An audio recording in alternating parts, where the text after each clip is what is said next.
Bonjour et bienvenue sur la chaîne de l'Abominable Gardien.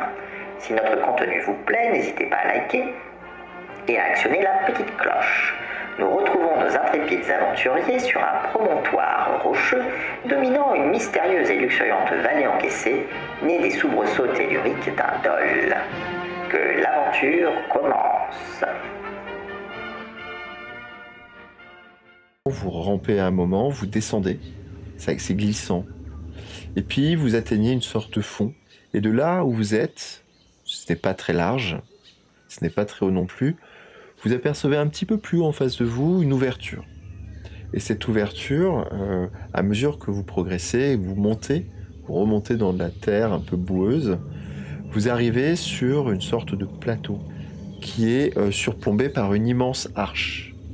Et face à vous, vous apercevez comme ça des arches successives. Tout cela dans une sorte de corridor, c'est un corridor d'arches. Et finalement, vous comprenez que c'est l'itinéraire du dol. Ce n'a pas été creusé par une rivière, ce n'est pas tellurique, c'est le dol qui, depuis peut-être des millénaires, creuse son chemin et produit ces grandes arches rocheuses qui maintenant sont recouvertes de végétation luxuriante. Au moment où vous débouchez dans cette sorte de vallée protégée, il y a une pluie chaude qui tombe doucement comme ça. Face à vous, de votre promontoire, vous apercevez une grande falaise donc qui est trouée par le dol. Vous comprenez que c'est le trou justement du ver.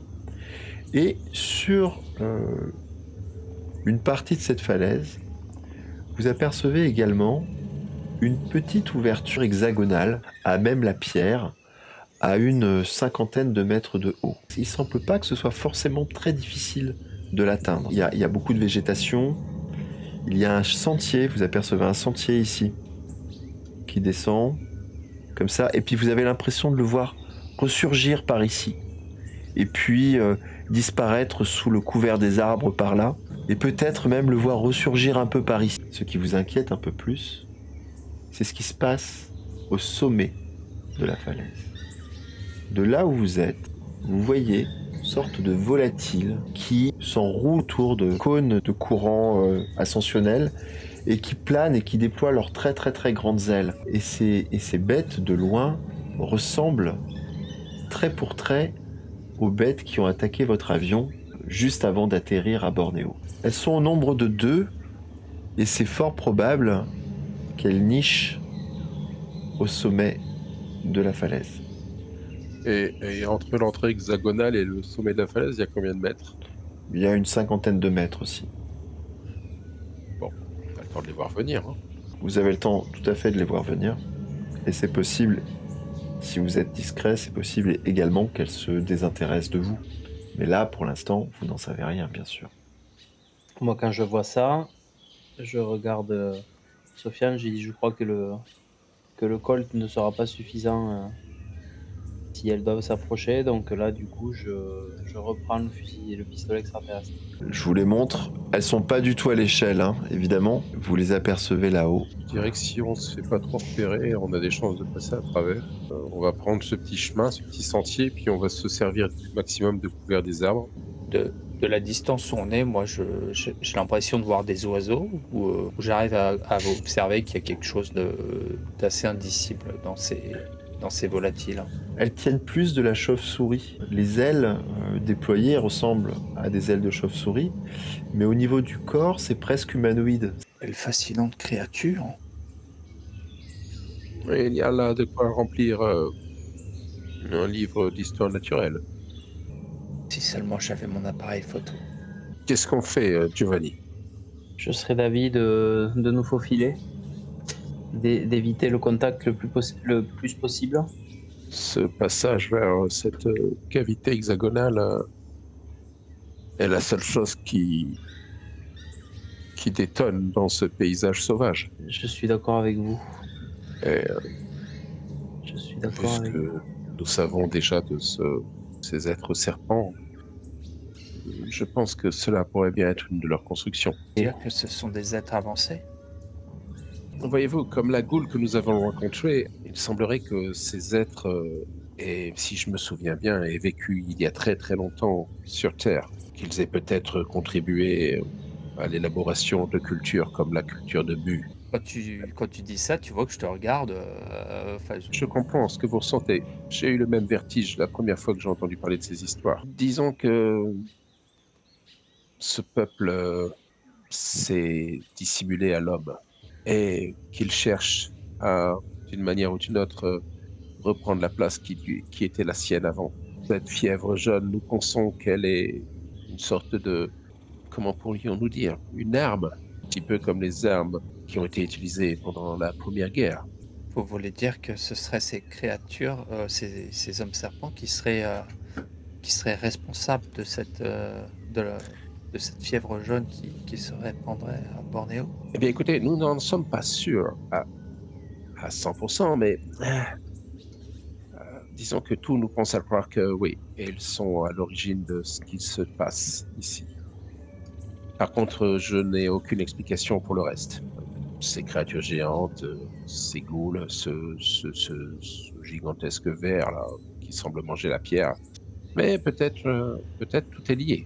Pendant que vous échangez comme ça, vous êtes assis sur le bord du promontoire face à ce spectacle absolument grandiose, en essayant de réfléchir au chemin que vous alliez emprunter. Vous êtes toujours très attentif aux mouvements que font justement les oiseaux là-haut. Et vous remarquez qu'ils s'éloignent un petit peu, notamment certainement parce que le jour commence à baisser. Et donc vous les voyez qui s'éloignent jusqu'à disparaître au-delà de la falaise. Bon, bah qu'est-ce qu'on fait? On y va? Je pense que c'est le moment d'avancer. Très bien. Ok, donc vous descendez dans cette petite vallée protégée, un peu encaissée, et vous empruntez donc ce chemin. Très rapidement, vous commencez à gravir une partie qui est plus abrupte sur l'autre versant ici, et vous devez grimper en vous tenant aux branches, en vous tenant aux lianes, et comme ça vous progressez petit à petit pour garder un peu le cap sur un chemin qui est quand même très abrupt. Et donc vous gravissez sans trop de difficulté cette pente. Vous revenez sur une zone un peu plus plane, et vous allez être à cette ouverture qui est vraiment, on voit même de là où vous êtes que c'est construit de la main de l'homme. C'est une ouverture complètement hexagonale. Vous arrivez jusqu'à vous hisser comme ça sur cette margelle, et devant vous, une ouverture qui fait à peu près 2,50 m, 3 mètres de haut, c'est assez vaste. En dessous de vous, il y a presque 100 mètres de vide, et l'ouverture est ici. Vous apercevez une porte métallique. Une porte métallique. Une porte métallique qui épouse la forme hexagonale de l'ouverture. Et cette porte métallique ne comporte pas de poignée. C'est pas une porte, c'est une paroi métallique. Sur la terrasse qui avait l'air d'avoir été sculptée, on n'a pas vu de motif de gravures, je ne sais pas, de runes ou de symboles, qui laisseraient deviner que ce n'a pas été fait par des humains, mais peut-être par une espèce évoluée. La pierre extérieure, qui effectivement est noire, et vous rappelle celle que vous avez découverte dans les puits en Bolivie. C'est un petit peu la même pierre, sauf que celle-ci ne suinte pas. Il n'y a pas de jointure. Vous avez l'impression qu'elle est faite d'un seul tenant. Et elle est enchâssée dans la falaise, dans la pierre. Elle fait corps avec la falaise. Mais là, il n'y a pas de bas-relief. Il n'y a pas de gravure dans la pierre. Ce sont ces choses, ces hommes serpents qui sont à l'origine de... Enfin, qui auraient conçu cette chose métallique, cette forme hexagonale. Nous ne sommes sûrs de rien, mais au niveau température, au niveau l'aspect du ciel, on a toujours l'impression d'être sur Bornéo. Il n'y a pas ces fruits étranges ou des végétaux qu'on ne reconnaît pas. Tout à fait. Bon, on va essayer d'ouvrir la porte ou, je ne sais pas, d'une manière ou d'une autre, on va essayer de forcer ce panneau peut-être. On est juste à touche-touche, entre guillemets, avec la porte. Vous êtes sur une vire, donc il y a très peu d'espace. Il doit y avoir à peu près 1 mètre, et juste après, c'est le précipice. Alors on va bien se coller de l'autre côté. Vous vous rapprochez de la cloison. Qu'est-ce que vous faites? Moi, j'ai envie de tapoter, tu sais, voir si ça me semble épais. C'est un métal noir, sans reflet. T'as l'impression qu'il fait corps avec la pierre. Quand tu mets la main, tu poses la main dessus. Elle se relève subitement et elle te révèle un couloir. Vous remarquez que la pierre est en relief comme si des choses avaient été gravées. Et une lumière terne, bleutée, pulse des parois. Bon, ben, on est à la bonne adresse, je pense. Hein. Par contre, il nous faudrait le Bloom. L'exploseur de serpent. Le truc au nom imprononçable. Ah, l'Afterang. L'Afterang. Ah oui, là vous l'avez pas. Bon, après, on peut se démerder d'une autre manière, mais... bien, trêve de palabres, avançons. Nous ne sommes pas venus ici pour rien. Devant vous, donc, un couloir d'une dizaine de mètres de long semble déboucher sur une pièce d'où pulse une lumière très vive, bleutée, qui est tournoyante, un petit peu comme une sorte de maelstrom de lumière. J'ai presque envie de rester en arrière pour... non, mais pour voir s'il passe. Espèce de Pas du pleutre. tout. Non, pour voir s'il passe, pour pouvoir tenter de réouvrir la porte. Si la porte venait à se fermer... Bon, par contre, il te reste combien de bâtons de dynamite? Il m'en reste quelques-uns, il m'en reste 5. Bon, parce que si on n'a pas l'Afterang, on peut peut-être faire sauter tout ça avec de la dynamite, ça doit marcher aussi quand même, je pense. Il faut explorer un petit peu et voir s'il y a des points de faiblesse. Eh ben, on y va. Allez, ben, je vois la marche, j'ai l'escopette. Merde, c'est moi qui ai fermé la porte. Oui, tu t'es retrouvé à l'intérieur coincé. Quand tu marches sur une dalle, la porte se ferme automatiquement. D'accord. Et là, tu es tout seul. C'est un mécanisme automatique, je pense que si tu sors de la dalle... Ouais, je suis sorti de la dalle. Et ça s'est réouvert. Parce que j'ai cliqué sur un bouton. Donc j'avance précautionneusement avec... Tu déboules sur une pièce qui est immense, qui fait au moins 6 mètres de haut, qui est hexagonale aussi.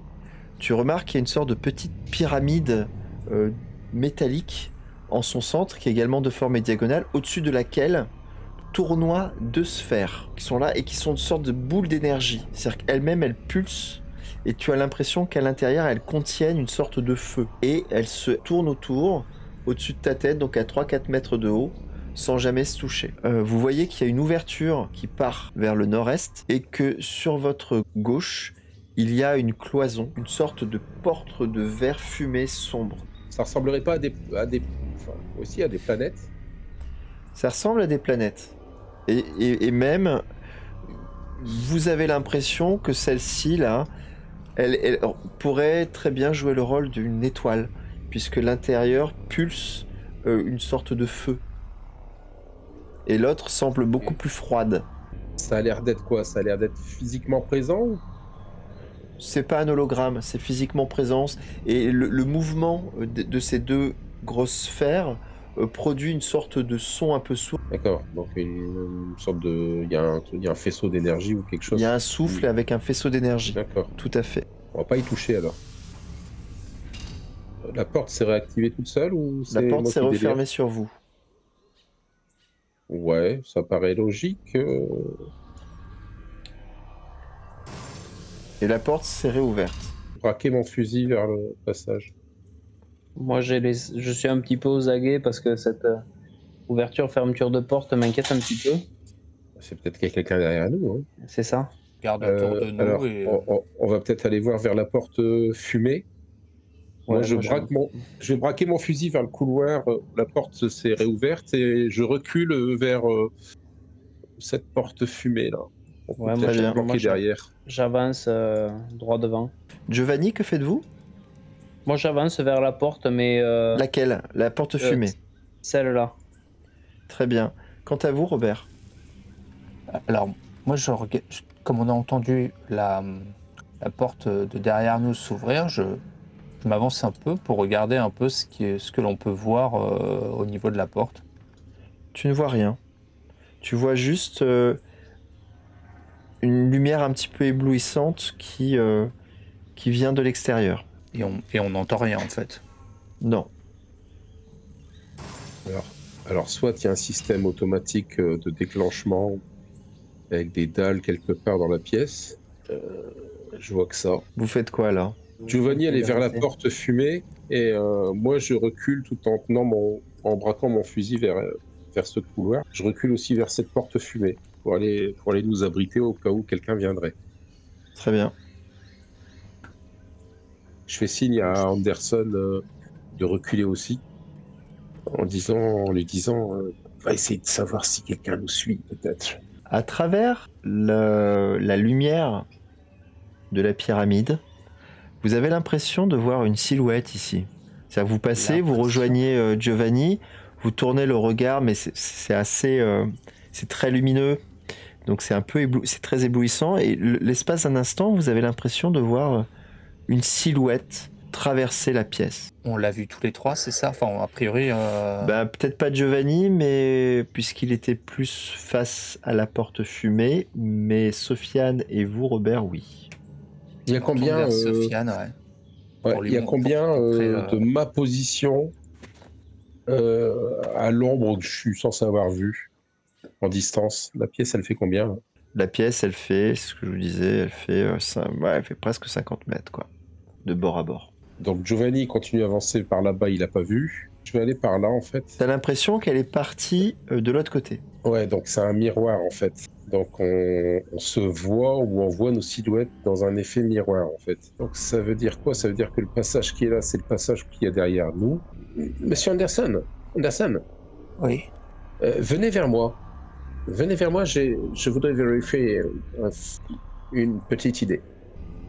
Est-ce que je vois une deuxième silhouette se déplacer? Non, absolument pas. Et cette théorie était assez alléchante. On se serait cru dans un Twilight Zone, mais non. On ne sait jamais avec ces deux globes lumineux là.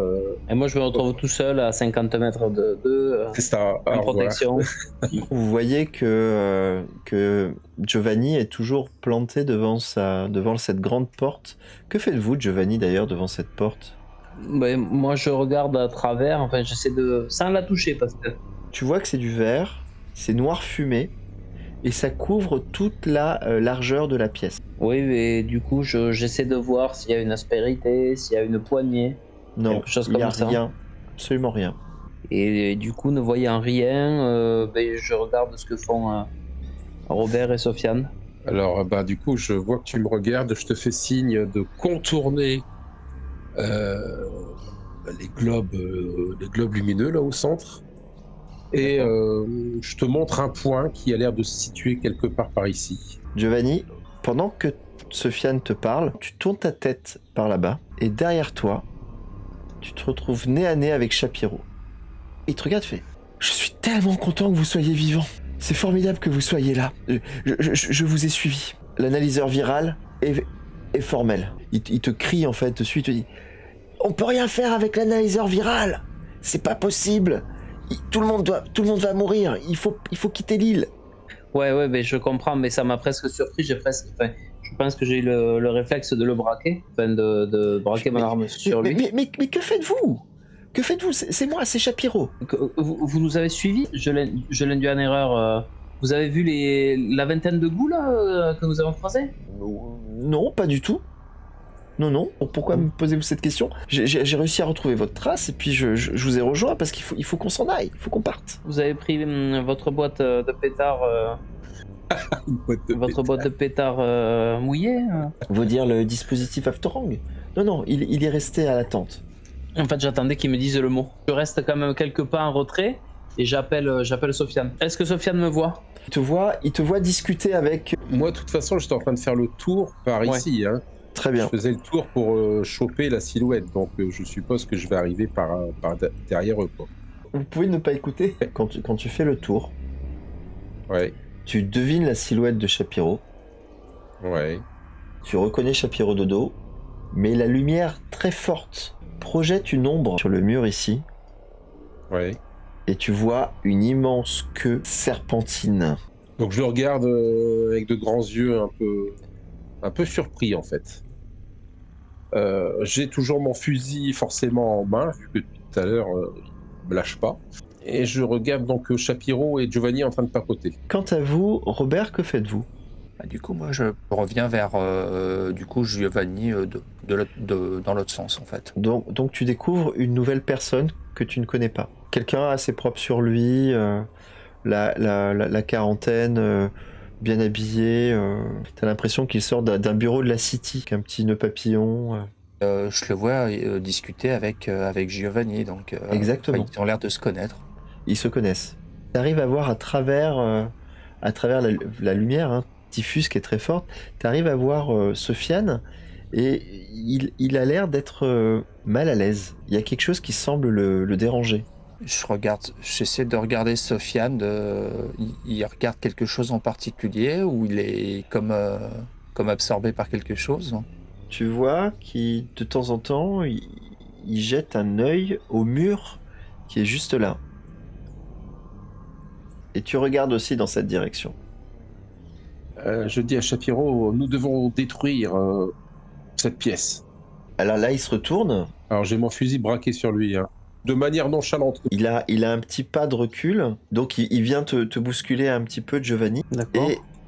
Et Giovanni, tu tournes la tête vers le mur et tu vois l'ombre projetée de Shapiro. Qu'est-ce qu'elle a, cette ombre projetée? Est-ce que je peux Vas-y. le regarder, Giovanni, en voyant ce qu'il va réaliser? Oui. Ok. Shapiro, il fait quoi? Il l'a bousculé, donc je suppose qu'il s'est retourné vers lui pour avoir un peu l'air contrit. Pour s'excuser une fraction de seconde. Je secoue la tête très rapidement pour pas que Shapiro me voie. Et je fais non à Giovanni. Pour l'instant, Robert ne comprend pas du tout ce qui se passe. Shapiro se tourne vers toi et te dit mais messieurs, mais que se passe-t-il? Que faites-vous? Je vous trouve très bizarre. Il faut partir. Oui, mais nous sommes venus ici pour ça. Et je braque le fusil sur les deux globes. Que faites-vous, malheureux? Vous savez bien que nous sommes venus ici pour ça. C'est vous qui nous l'avez demandé. Mais demandez quoi? De détruire toute présence d'homme-serpent? Oui, bien sûr, il faut le faire. Mais cette technologie n'est peut-être pas une technologie homme-serpent, après tout. Vous pensez? Je ne sais pas, c'est juste une supposition. Nous sommes venus à la base pour trouver un moyen d'éradiquer cette peste jaune. Oui, mais... Cette peste jaune qui a été amenée par les serpents. Mais l'analyseur viral est formel. On ne peut pas sauver les humains qui sont là. Ils sont tous contaminés. Ils vont tous mourir. On tuera quand même les serpents. Vous n'êtes pas d'accord? Ah si, bien sûr. Il faut tuer il faut éradiquer les serpents. Oui, bien sûr. Pendant que les deux discutent, j'essaie de me déplacer comme ça pour avoir un point de vue sur son ombre. Et moi, je suis perdu. Je les vois. Tu te rends compte qu'ils se jouent quelque chose. Tu te rends compte qu'ils sont face à une situation... ils n'avaient pas du tout imaginé ça. Déjà, ils comprennent pas la présence de Shapiro qu'ils ont laissé. Mais ça, justement, on va éclaircir les choses. Comment vous avez fait pour nous retrouver, Shapiro? On vous a laissé de l'autre côté de Bornéo. Pourquoi me parlez-vous sur ce ton? Nous sommes amis, non? Enfin, oui, peut-être. Enfin, non, nous ne sommes pas amis.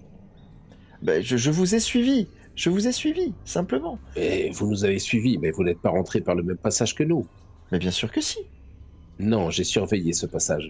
Mais si, mais bien sûr que si. Alors, qu'y a-t-il derrière ce passage? Par où êtes-vous arrivé? Je suis arrivé pas comme vous. J'ai gravi la falaise, j'ai emprunté le chemin, je suis passé dans le trou fait par les dolls et je vous ai rejoint. Et vous n'avez rencontré aucune forme hostile sur votre parcours? Une goule qui était très très civilisée pour le coup, qui m'a dit que vous étiez là et qui m'a indiqué le chemin pour vous rejoindre. Ok, je tire un coup de fusil sur ce globe-là. Au moment où tu tires ton coup de fusil, tu vois Shapiro qui se jette sur toi et qui te jette par terre. Malheureux, mais que faites-vous?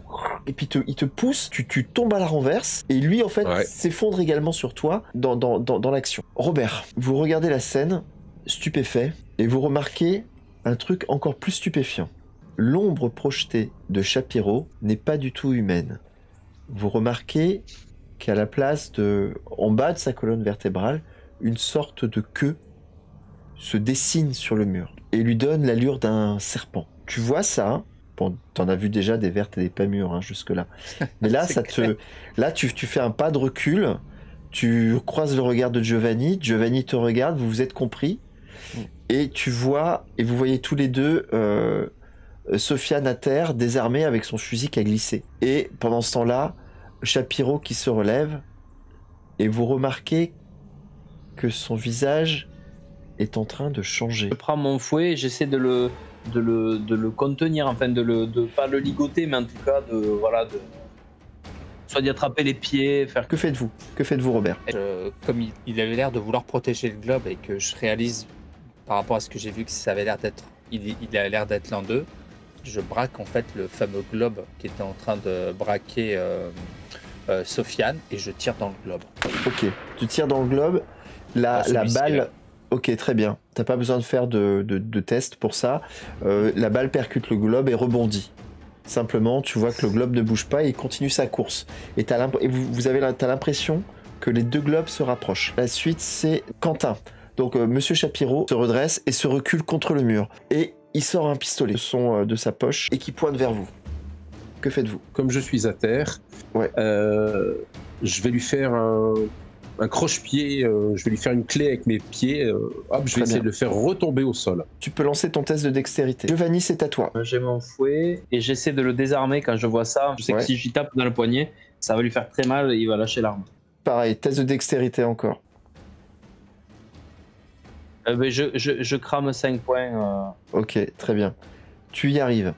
Pendant ce temps, Sofiane, ça n'a pas marché du tout. T'as essayé de lui donner un coup. Du tout, non. Et puis en fait, tu t'es tapé à toi. Ouais, non, même pas, mais disons que t'as pas réussi. En fait, t'étais encore trop déséquilibré. Quant à vous, Robert, que faites-vous? Il a toujours son arme ou pas en main? Il a toujours son arme en main. Il est acculé contre le mur.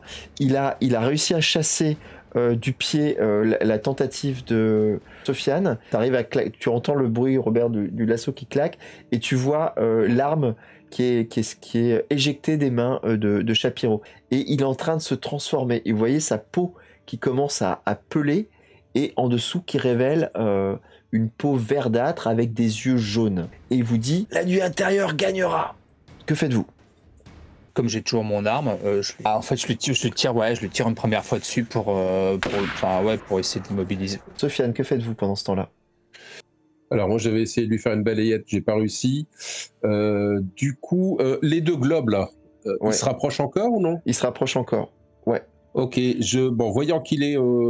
voyant qu'il a perdu son arme, je vais essayer de rattraper mon fusil. Ok, tu rattrapes ton fusil. Tu entends une détonation et tu te retournes vers Shapiro et tu vois qu'il vient de se prendre une balle dans le ventre.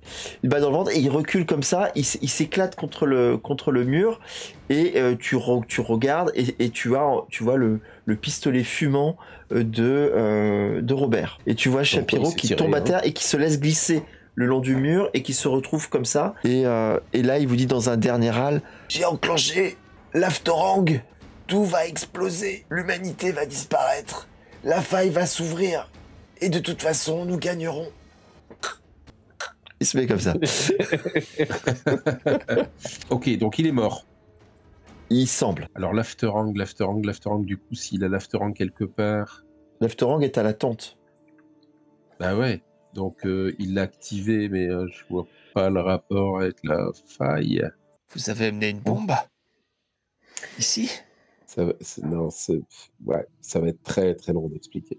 Ouais. On n'a pas le temps Ouais. là. Non, je vous alors- promets que je vous l'explique dans 20 minutes. Première chose, je me demande si on ne devrait pas balancer le corps de Shapiro entre les deux globes. Il a rien sur lui, Shapiro. Vous pouvez le fouiller, mais vous trouverez rien.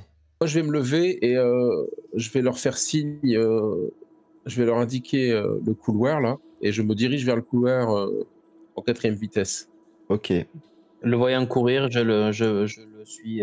Tu vois au fond du couloir, ici, une énorme sphère transparente qui effectivement réfléchit les lumières vives de la pyramide centrale. Ici, là, il y a une sphère. On dirait que c'est une boule de plexi. Elle est transparente et tu as l'impression de voir à l'intérieur 2 fauteuils et une sorte de petit tableau de bord rudimentaire. D'accord. Et il n'y a pas de sortie, il n'y a pas de passage, il n'y a rien. Non, Donc on est dans un vaisseau alors. Ou un truc dans ce genre là quoi. elle est imposante. C'est-à-dire qu'il y a des fauteuils à l'intérieur. On peut rentrer dedans donc, ok. Voilà, Ah, mais il y a 2 fauteuils. 2 fauteuils. Mais on est 5 ou 3. Enfin, Vous êtes 3. j'essaie de voir si en touchant la sphère, je serais pas immédiatement projeté à l'intérieur, hein, ou une sorte de protection.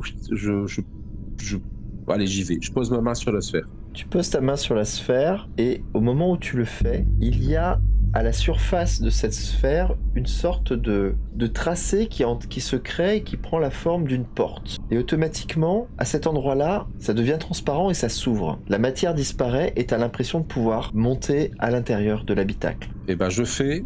Ok. Non, je fais pas. Je laisse la sphère ouverte et comme Giovanni arrive probablement dans la galerie juste derrière moi, je lui dis qu'on a peut-être un moyen de s'enfuir en lui montrant la sphère. Allons jeter un coup d'œil à cette porte fumée. Peut-être nous trouverons un moyen de stopper la catastrophe. Donc du coup, Ok. je fais demi-tour et je repars vers la porte fumée. Très bien. Tu t'en rapproches. Et je tente la même chose, j'essaie de mettre la main sur la porte Ok. que Vas-y. je n'avais pas encore fait. Donc je tente et là j'ai combien? Ah fuck. Et ça s'ouvre. Tu vois que la porte noire disparaît dans le sol d'un coup et révèle une grande pièce, hexagonale également, qui est un peu la copie de l'autre. Et c'est une pièce qui... je pense que tu peux t'avancer hein, si tu veux voir ce qui... Ça me fait peur comme il y a des... Ah, je comprends. Il y a du rouge au sol. Tu as une lumière qui est projetée par... Non. Arrête. Toi, tu stresses rien qu'avec les effets spéciaux. Ça va pas bien se passer. La paroi de verre est remontée subitement et tu te retrouves à l'intérieur. Il faut que vous fermiez vos esgourdes, messieurs, qui n'êtes pas là, puisque vous ne voyez plus votre ami Giovanni. Tu es dans une pièce qui ressemble à une salle de contrôle. D'accord. Une salle de contrôle. Tu as des pupitres tout autour, qui sont recouverts de diodes et de boutons qui s'illuminent. Et tu as des écrans, tu as 3 grands écrans qui projettent ces lumières rouges qui enveloppent toute la pièce. Tu as plein de petits bruits électroniques. Moi, je me suis rapproché de Monsieur Andersen, là, parce qu'il était en train de fouiller Shapiro. Et je suis en train de lui tu vois que je suis en train avec mon index de lui toucher, de lui toucher la peau de son visage en fait. C'est une peau reptilienne, complètement reptilienne. Et tu vois que ouais, j'examine un peu parce que ouais, je suis fasciné quoi. Enfin, Bah ouais, c'est... Pour voir si c'est vrai. Et tu vois que sa peau se desquame de plus en plus et tu vois un crâne de lequel émerge une sorte d'arête sous la peau et qui rejoignent une queue de serpent qui maintenant est complètement visible. Et là, je me retourne à ce moment-là, je me retourne vers Sofiane et je te dis, je crois qu'il va me falloir plus d'un magazine pour écrire tout ce que je viens de découvrir. Oui, ça pourrait faire une très très chouette histoire, fantastique. Je te le dis, tu vas devenir un grand auteur. Par contre, je crois que nous n'avons pas trop de temps à perdre ici. Oui. Je me redresse, du coup, je sors un peu de ma phase de, voilà, un peu limite torpeur pour reprendre un peu mes esprits. Et du coup, je constate que Giovanni est plus là, du coup, c'est ça? C'est ça. Et Giovanni est là derrière la porte. C'est la porte qui monte et qui descend. Et puis là, il est un peu perplexe. Il comprend pas trop. Il découvre la technologie. Voilà. J'ai enlevé mon chapeau, je m'éponge un peu le front parce que je comprends pas vraiment ce qui se passe en face de moi. Il y a des choses que Je regarde à travers la porte, je le regarde faire. Nos intrépides aventuriers parviendront-ils à se sauver du repère des hommes serpents avant l'explosion de la bombe? Il ne leur reste que 30 minutes. Vous le découvrirez la semaine prochaine. En attendant, si vous aimez la chaîne de l'Abominable Gardien, n'hésitez pas à liker et à vous abonner. À